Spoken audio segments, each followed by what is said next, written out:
Hi guys! Welcome back to my channel. For today's video, gagawa ulit ako ng panibagong reaksyon about dito sa mga mapanirang nilalang sa balat ng lupa.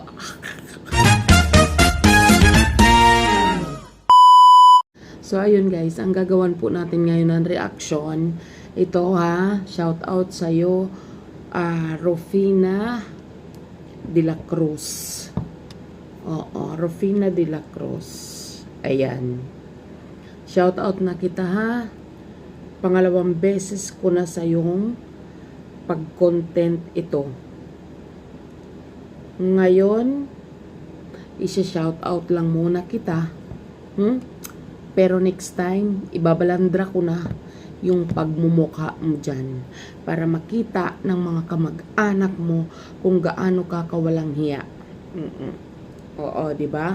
Dapat sa mga ganyang edad mo ay nagre-reserve ka na ng kabutihan para pag kinuha tayo ng dapit hapon, may maganda kang record kay Papa Jesus.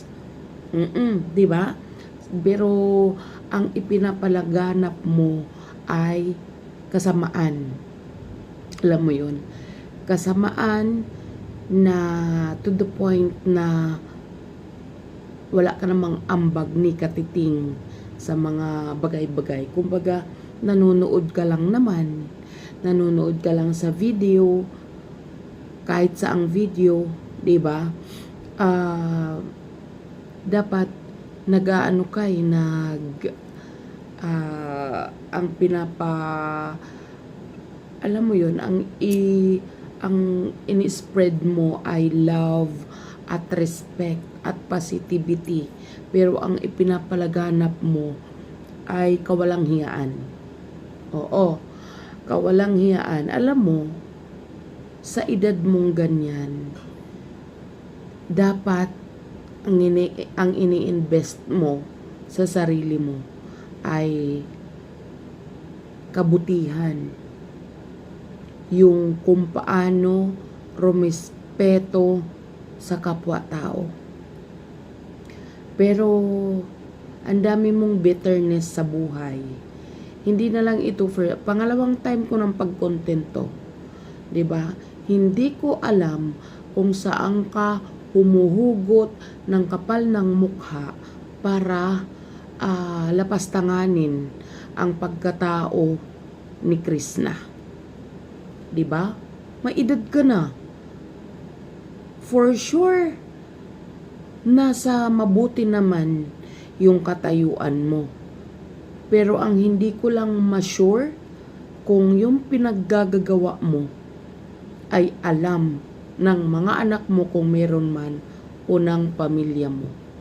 Na ikaw ay nandito sa SOCMED at nagpapalaganap ka ng kawalang hiyaan. Nagpapalaganap ka ng alam mo yun, nagpapalaganap ka ng manglapastangan ng kapwa mo. 'Di ba? Yung hindi ka naman inaano ni Krishna. Alam mo yun? Yung hindi mo nga yan for sure personally kilala 'di ba? Pero kung pagsalitaan mo siya, kung hamakin mo yung pagkatao mo, 'di ba? Pagkatao niya ay talagang masasabi kong napakawalang hiya mong matanda ka.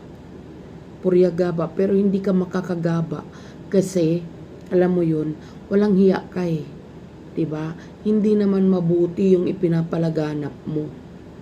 Alam mo yun, hindi ka dapat sundan ng mga bata kasi walang hiya yung pagkatao mo. Alam mo yun? Yung antanda-tanda mo na, pero basher ka ng isang 21 years old. Di ka ba nahihiya niyan? Na parang apo mo na lang si Krishna. Sabi ko nga sa'yo pangalawa na to. Pag pangatlo na mayroon pang mag-send sa akin about sa paglalapastangan mo sa pagkatao ni Krishna, ibabalandra ko na dyan yung mukha mo. Ipapublic ko yan para makita ng mga kaanak mo kung gaano ka kawalang hiyang matanda. Di ba? Ikaw yung literal na matanda na walang pinagkatandaan. Di ba? Kasi hindi ka naman inaano ni Krishna eh. Hindi mo nga personally kilala yun eh. Pero kung hamakin mo, wagas. Alam mo yun? Di ka ba nahihiya niyan? At your age, diba? Grandmother ka na kung tutuusin ng isang 21 years old. Diba? Pero ang ipinapalaganap mo, kawalang hiyaan, kawalan ng respeto sa kapwa. Diba? Magkaroon ka naman ng respeto sa sarili mo, sa edad mong ganyan. Diba? Hindi ka, kasi sa pinapakita mo, hindi ka karespeto. Diba? Tawagin mo, ito guys kung bakit nanggigigil ako dito sa matandang to, ito yun. Diba nga, nagbigay ng mga messages sa birthday ni Russell. So, may video greetings doon si Krishna. For sure, hindi naman yun magkukusa or basta lang magbibigay si Krishna ng message kung hindi siya nirequestan either ni Sir Paul or kung sino man. Diba? Kasi, kung tutuusin si Krishna, ay part yan ng mga tinutulungan or natulungan ni Sir Paul. Yan si Mylene, si Ninita, si Russell, si Krishna, yung mga ganyan ba? 'Di ba? So, may kasali siya doon sa video greetings na yon. Ito namang matandang itong Rufina de la Cruz. Rufina de la Cruz, shout out sa'yo. Ha? Shout out sa'yo. May picture ka dito at pangalan mo to. 'Di ba? Sabi niya, "Good morning, Sir Peter Paul. May upload ka pala sa Dibo ni Russell. Feeling ko to, Sir Paul to." Kasi ang nag-upload, 'di ba? Si Sir Paul. Now ko lang nakita umaga, happy kami na mga solid PB sa celebration ng Dibo ni Russell. Kaya lang, bakit ganon? Ask lang naman. May sumingit. Nakakapslak pa guys. May sumingit na bangaw sa last part. Sabi ng ganon ng mga well-wishers. Sa video ni Russell.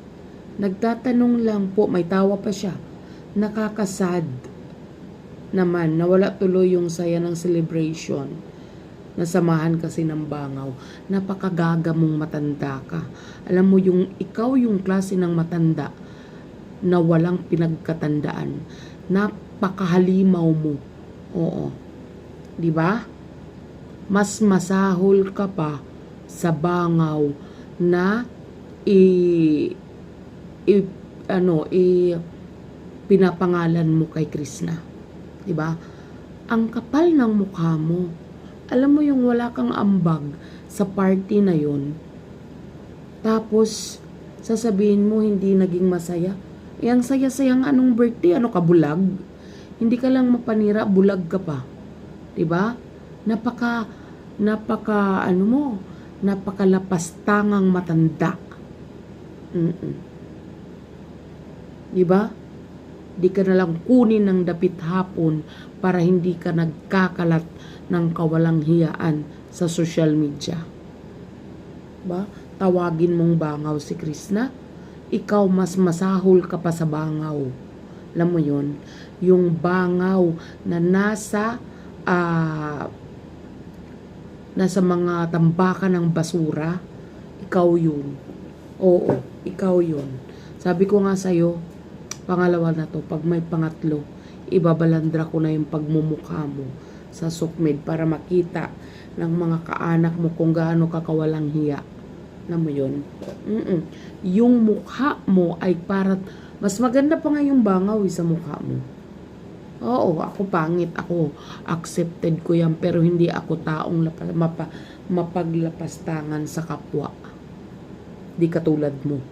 Diba? Ilagay mo sa lugar yung pagiging matanda mo para magkaroon ka, mag-gain ka ng respect sa ibang tao.